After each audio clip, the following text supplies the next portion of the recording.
የዘወትር አክብሮታዊ ሰላምታችን በያላችሁበት ይድረስ። ወደ ሸገር ታይምስ ቤተሰቦች እንደምናላችሁ የሰዓቱ ዜናችን እነሆ ተጀመረ። አበይት ነጥቦችን በቅድሚያ እናስተዋውቃችሁ። በመዲናችን አዲስ አበባ የትግራይ ተወላጆች የጅምላ እስር ተጀምሯል እየተባለ ነው። ጉዳዩን በተመለከተ የመብት ተሟጋቾች ያወጡትን መግለጫ እንመለከታለን። የህወሓትና የሻዕቢያ ጥምረት አሁኑኑ በፍጥነት መቋረጥ እንዳለበት በአቶ ጌታቸው ረዳ ስምረት ፓርቲ የተካተቱ የቀድሞው የትግራይ ክልል ጊዜያዊ አስተዳደርና የህወሓት ከፍተኛ አመራሮች ተናግረዋል። በአንጻሩ የህወሓት ጀነራል ከፋኖም ሆነ ከኤርትራ ጋር አብረ መስራታችንን እንቀጥላለን ሲሉ ምላሽ ሰጥተዋል። ሌላኛው የዜናችን ትኩረት ነው። በአማራ ክልል ሰሜን ወሎ ዞን ከሰሞኑ የተደረገውን መንግስትን የሚደግፍ ሰልፍ ለመበተን በሚል በተተኮሰ ከባድ መሳሪያ የታዳጊዎች ህይወት መቀጠፉና ሌሎችም ከባድ አካል ጉዳት እንደደረሰባቸው ተሰምቷል። በስፍራው ምን ተከሰተ እንመለከተዋለን። የገንዘብ ሚኒስትሩ አህመድ ሽዴ በቀጣዩ 2018 ዓመት የመንግስት የሞት ሽረት የሆነው ቁልፍ ጉዳይ ምን እንደሆነ ዛሬ በኢትዮጵያ ህዝብ ተወካዮች ምክር ቤት ይፋ ያደረጉትን መረጃም እንመለከታለን። ሌሎችም ጉዳዮች የዜናችን ትኩረት ናቸው። እንደተለመደው እያዳመጣችሁን አብራችሁን ቆዩ። የቻናላችን የዘወትር አክብሮታዊ ግብዣ ነው። ወደ ቀዳሚ ጉዳያችን እናምራችሁ።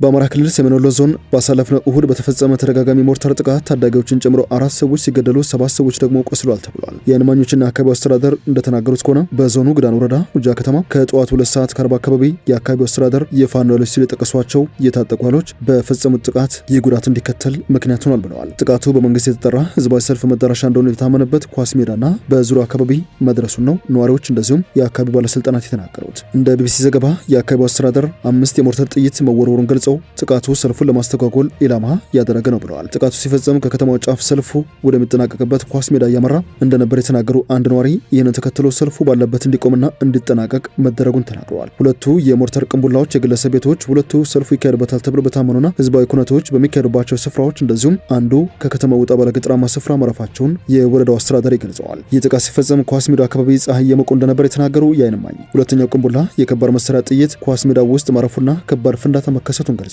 ወደ ኳስ ሜዳ በፍጥነት መድረሳቸውን የተናገሩ ማኙ ፍንዳታውን ተከትሎ ጩኸቶች፣ ኦታዎች መከሰታቸውን ተናግረዋል።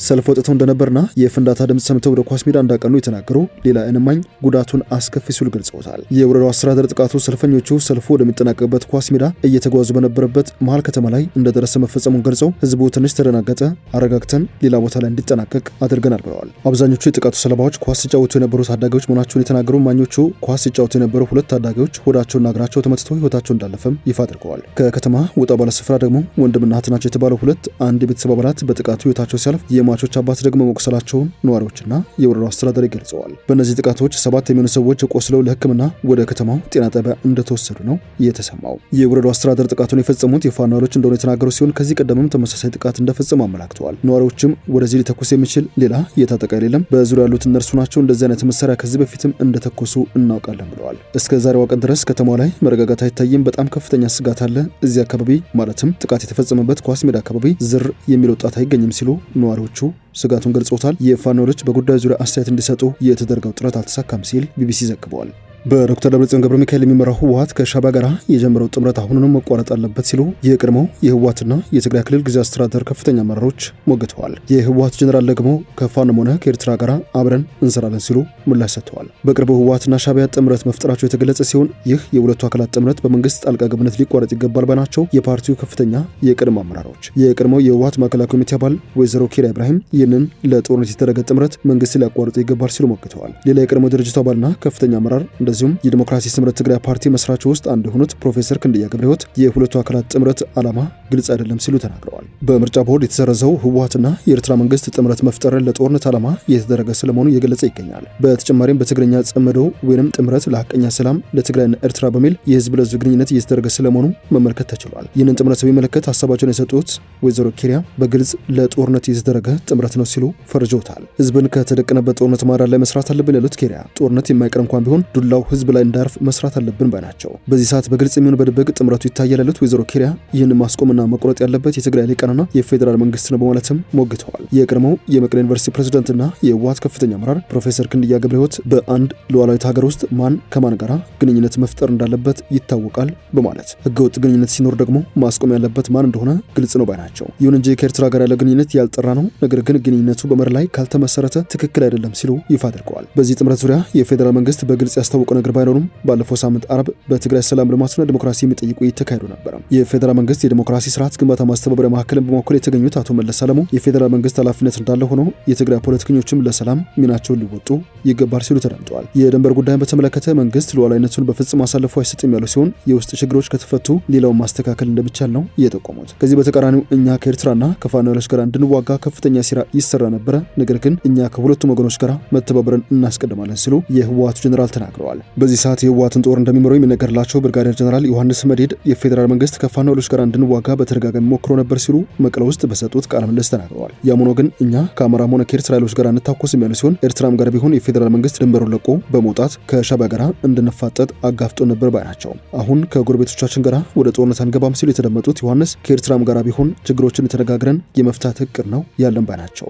ከትግራይ ክልል ጋር በተገናኘ በአዲስ አበባ የትግራይ ተወላጆች የጅምላ እስር ተጀምሯል ተብሏል። ሁማን ራይትስ ፎርስ የተሰኘ የአገር ውስጥ መብት ተሟጋች ድርጅት በአዲስ አበባ የሚገኙ የትግራይ ተወላጅ የሆኑ ወጣቶች በከተማ ባለስልጣናት ኢላማ ተደርገው ያለምንም መደበኛ ክስና ፍርድ ሂደት በማንነታቸው ምክንያት የዘፈቀደ ስርዓት የተፈጸመባቸው ነው ሲል ክስ አቅርበዋል። የመብት ተሟጋቹ ድርጅት ዋና ዳይሬክተር ተስፋለም ብርሄ ተቋማቸው በመረጃ ደረጃ በማህበራዊ ሚዲያ በጉዳዩ ዙሪያ የሚቀርቡ ሪፖርቶችን መከታተሉን ጠቁመው በኋላ ላይ ግን ለእስር የተዳረጉ ወጣቶች ቤተሰቦቻቸው በቀጥታ ለተቋሙ ሪፖርት ማድረሳቸውን አመላክተዋል። ለእስር ተዳርገው የነበሩ ወጣቶችን ማነጋገራቸውን ጠቁሞ እጅግ አሳሳቢ የሆነ አካሄድ ስለመኖሩ አረጋግጠናል ባይ ናቸው። በበርካታ የከተማ አካባቢዎች አሁንም በእስር ላይ የሚገኙ የትግራይ ተወላጆች የሆኑ ወጣቶች አሉ ሲሉ የገለጹት ዳይሬክተሩ በኮተቤ ክፍለ ከተማ፣ በሃና ማርያም፣ በቃሊቲና በነፋስ ስልክ ላፍቶ ክፍለ ከተሞች እንደዚሁም በአዲስ ከተማ በመርካቶና ተክለ ሃይማኖት ሰፈሮች ተጠቃሽ ናቸው ባይ ናቸው። እንደ ሰብአዊ መብት ተሟጋቹ ድርጅቱ ከሆነ በተያዘው ዓመት በትግራይ ክልል በሚስተዋለው የፖለቲካ አለመረጋጋት ሳቢያ 56000 የሚደርሱ የክልል ወጣቶች ቀያቸውን ጥለው ተሰደዋል። ዋነኛ መዳረሻቸውም አዲስ አበባ መሆኑ ተመላክተዋል። አብዛኞቹ በአዲስ አበባ ለስር የተዳረጉት ወጣቶችም ከነዚህ መካከል ስለመሆናቸው ጠቁመዋል። በከተማው የሚገኙ እነዚህ የትግራይ ተወላጆች ወጣቶች ለስር የመዳረጋቸው ዕድል ሰፊ ነው ሲልም ስጋቱን አጋርተዋል። የኢትዮጵያ መንግስት እያካሄደ ያለውን የዘፈቀደ ስርዓት እንዲያቆምና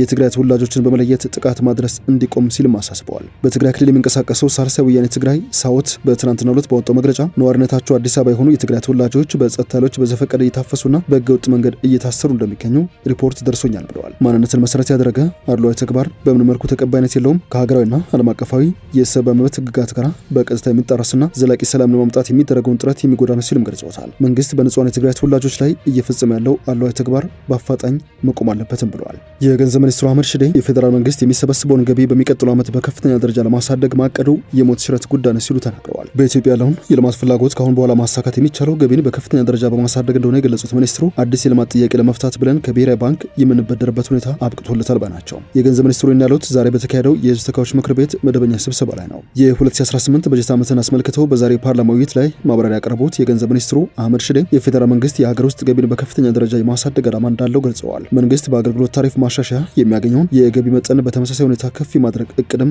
አለው ባይ ናቸው። የፌዴራል መንግስት የበጀት ጉድለቱን ለመሙላት ሀገር ውስጥ ካለ የገንዘብ እንቅስቃሴ በፋይናንስ ተቋማት አማካኝነት እንደሚበደር አቶ አህመድ አብራርተዋል። ስንበደር በአዲስ የገንዘብ ፖሊሲ ነው የምንበደረው፣ ከበፊቱ ውድድ ያለ ነው የሚሆነው። ስለዚህ መንግስት እንደከዚህ በፊቱ በቀላል ኢኮኖሚ ውስጥ የሚበደርበት አብቅቶለታል ሲሉም ሚኒስትሩ አጽንኦት ሰጥተዋል። ምንም አይነት የልማት ጥያቄ ቢኖር እንኳን ያንን ጥያቄ ፋይናንስ ማድረግ የምንችለው በዘላቂ ፋይናንስ መር ላይ ተመስርተን ነው። አዲስ የልማት ጥያቄ ለመፍታት ብለን ከብሔራዊ ባንክ የምንበደርበት ሁኔታ አብቅቶለታል። አዲስ የልማት ጥያቄ ለመፍታት ብለን በቀላል ኢንትረስት ሬት ከኢኮኖሚ ውስጥ የምንበደርበት ሁኔታ አብቅቶለታል ማለት ነው። አዲስ የገንዘብ ፖሊሲ የሚባለው ይህ ነው። አዲስ ፊስካል ፖሊሲ የሚባለው ይህ ነው ሲሉ አቶ አህመድ ለፓርላማ አባላቱ አብራርተዋል። የኢትዮጵያ ማክሮ ኢኮኖሚ የተረጋጋ የሚሆነውና እድገት የሚቀጥለው ገቢን በከፍተኛ ደረጃ በማሳደግ እንደሆነ የገለጹት አህመድ ይህ ጉዳይ ለፌዴራል መንግስት የሞት ሽረት እንደሆነ አስገንዝበዋል። የኢትዮጵያ መንግስት የሚሰበስበው ታክስ ከአጠቃላይ ሀገራዊ ምርት ወይም ጂዲፒ ጋር ያለው ጥምርታ ወይም ሬሾ ከብዙ ሀገራት ጋር ሲነጻጸር አሁንም ዝቅተኛ መሆኑን ያነሱት የገንዘብ ሚኒስትሩ መንግስት በሚቀጥሉት 4 ዓመታት ይህንን በ4 በመቶ የማሳደግ እቅድ እንዳለው አመላክተዋል። ከህዝብ ተወካዮች ምክር ቤት ውሎ ጋር በተያያዘ የውጭ ሀገር ዜጎች በትንሹ $150,000 በማውጣት የማይንቀሳቀስ የመኖሪያ ቤት ባለቤት እንዲሆን የሚፈቅድ አዋጅ ዛሬ ጸድቋል። ከአዲስ አበባ ውጭ መስራት ቢፈልጉ በወጣ መመሪያ መሰረትም ክልሎች ተፈጻሚ እንዲያደርጉም ነው ተወስኗል የተባለው። በዚህ ህግ መሰረት $150,000 ሆኖ የተቀመጠው አነስተኛ የገንዘብ መጠን በጊዜ ሂደት እየተሻሻለ እንደሚሄድም ተመላክተዋል። ማንኛውም የውጭ ዜጋ በማናቸውም ጊዜ በአንድ ጊዜ የሚኖረው የመኖሪያ ቤት ቁጥር አንድ ብቻ መሆኑ የተጠቆመ ሲሆን ሚኒስትሩ ከሀገር ጥቅም አንጻር አስፈላጊ ሆኖ ሲያገኘው ይህንን ቁጥር በመመሪያ ማሻሻል ይችላል ተብሏል። የመኖሪያ ቤት ባለቤት የሆነ የውጭ ሀገር ዜጋ ለግለሰብ ወይም ለቤተሰብ የማከራየት መብቱ እንደተጠበቀ ሆኖ መኖሪያ ቤቱን ለንግድ ዓላማ መዋል የተከለከለ ስለመሆኑ በአዋጁ ተቀምጧል። የተገለጸው በምክር ቤቱ የከተማ መሰረተ ልማትና ትራንስፖርት ጉዳዮች ቋሚ ኮሚቴ በአዋጁ ዙሪያ ከምክር ቤቱ አባላት ለቀረበለት ጥያቄና አስተያየቶች ምላሽ በሰጠበት ወቅት ነው። በመጨረሻ በ2017 ከ6000 በላይ ምርመራዎች በማከናወን ከ5600 በላይ ተጠርጣሪዎችን በቁጥጥር ስር መዋሉን የፌዴራል ፖሊስ አስታውቋል። የቢሮው የኦፕሬሽን ዋና መምሪያ ኃላፊና የወንጀል ምርመራ ቢሮ ኃላፊ ተወካይ ሙሊሳ አብዲሳ በሰጡት መግለጫ ቢሮው በሽብር ወንጀል፣ በታክስ ማጭበርበርና መሰል ወንጀሎች ላይ እንደሚሰራ ተናግረዋል። ከህብረተሰቡና ተቋማት ጋር በተሰራው ስራ ህብረተሰቡን የሚያወናብዱ ሐሰተኛ መረጃዎችን በአጠራ ጊዜ በማጋለጥ ተሳታፊዎች በህግ እንዲጠየቁ ማድረግን ጨምሮ ከውስጥና ከውጭ በተደራጁ የሽብር ወንጀሎች ለመፈጸም የሞከሩ ከ450 በላይ ተጠርጣሪዎች ወደ ህግ ማቅረቡን አብራርተዋል። ከነዚህ መካከል በሞባይል ባንኪንግ ወንጀል ዋና ተዋናዮች ከ80 በላይ ተጠርጣሪዎች፣ በሙስና 260፣ በህገወጥ መሳሪያ ዝውውርና ሌሎች የኮንትሮባንድ እቃዎች የተሰማሩ 143 ተጠርጣሪዎች፣ በአደንዛዥ እጽ ዝውውር የተሳተፉ የውጭ ዜጎችን ጨምሮ 86 ተጠርጣሪዎችና 25 በህገወጥ የሰዎች ዝውውር የተሰማሩ ተጠርጣሪዎችን በቁጥጥር ስር መዋሉን ገልጸዋል። በዚህ ዓመት ከፍተኛ ማጭበርበር ወንጀል ምንጫቸው ባልታወቁ የኦንላይን ግብይቶች፣ የሞባይል ባንኪንግና የተለያዩ የኦንላይን አገልግሎቶች መፈጸሙን የተናገሩት ኃላፊው ህብረተሰቡ ከመሰል ማጭበርበሮች ራሱን እንዲጠብቅ ነው ያሳሰቡት። ወደ ሸገር ታይምስ ቤተሰቦች የሰዓቱ ዜናችን አበቃ። ስላደመጣችሁን አመሰግነን። በያላችሁበት ሰናይ ጊዜ።